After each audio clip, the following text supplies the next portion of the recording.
क्या होता है जब सत्ता और परंपरा विज्ञान से टकराते हैं। आज हम शाही खानदानों के उस चौंकाने वाले सच की पड़ताल करेंगे जो उनके जेनेटिक पतन की वजह बना। हमारी कहानी शुरू होती है साल 1700 से, एक बहुत ही अजीब मेडिकल मिस्ट्री के साथ। स्पेन के राजा चार्ल्स द्वितीय के शव का परीक्षण किया गया और डॉक्टरों को जो मिला वो किसी के भी होश उड़ाने के लिए काफी था। ऑटोप्सी रिपोर्ट में जो लिखा था वो सच में दहला देने वाला था। डॉक्टर हैरान थे। सोचिए, सिर्फ 35 साल की उम्र में राजा का शरीर अंदर से पूरी तरह खोखला हो चुका था। और नहीं, ये किसी बीमारी या जहर का नतीजा नहीं था, बल्कि कुछ और ही था जो बहुत ज्यादा भयानक था।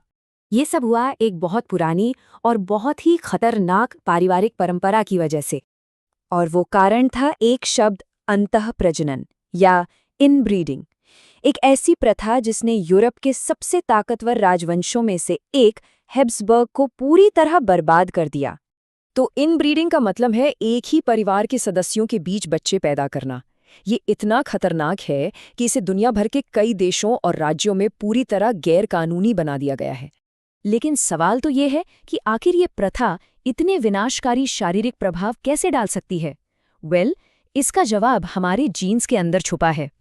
इसे समझने के लिए चलिए थोड़ा जेनेटिक्स में गोता लगाते हैं।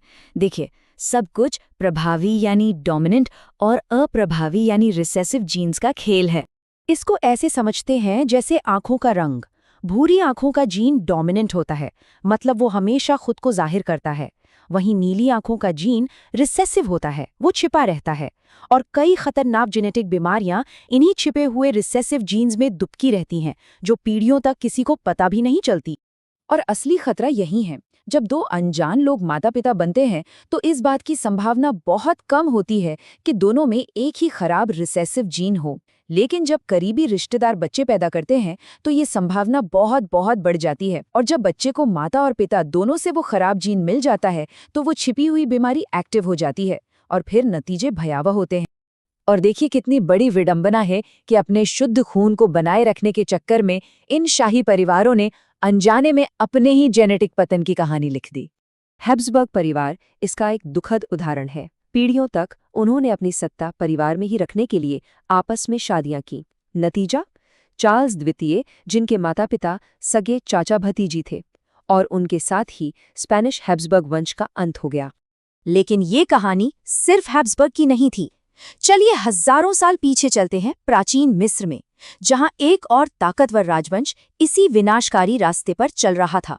मशहूर फिरौन राजा तूतनखामुन खुद सगे भाई बहन की संतान थे।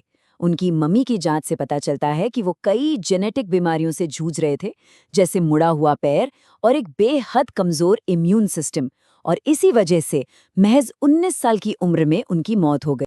सत्ता और खून की शुद्धता की चाह में इन राजवंशों ने अनजाने में अपने ही विनाश के बीज बो दिए थे।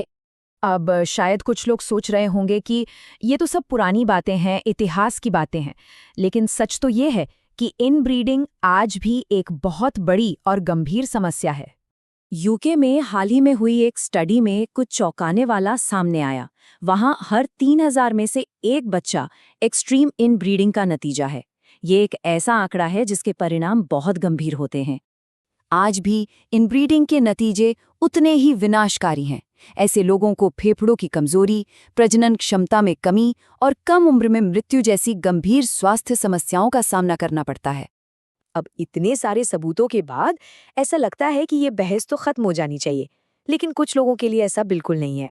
कुछ लोग ये भी तर्क देते हैं कि इनब्रीडिंग के कुछ फायदे हो सकते हैं, जैसे कि परिवार के अच्छे गुणों को बनाए रखना। हालांकि इन दावों के पीछे कोई ठोस वैज्ञानिक सबूत नहीं है और ज्यादातर सबूत इसके ठीक उल्टा इशारा करते हैं। तो आखिर में एक सवाल तो उठता ही है, और वो ये कि क्या कोई भी परंपरा, चाहे वो कितनी ही पुरानी क्यों न हो, क्या वो वाकई उस जेनेटिक कीमत के लायक है जो इसे चुकाने के लिए मजबूर करती है?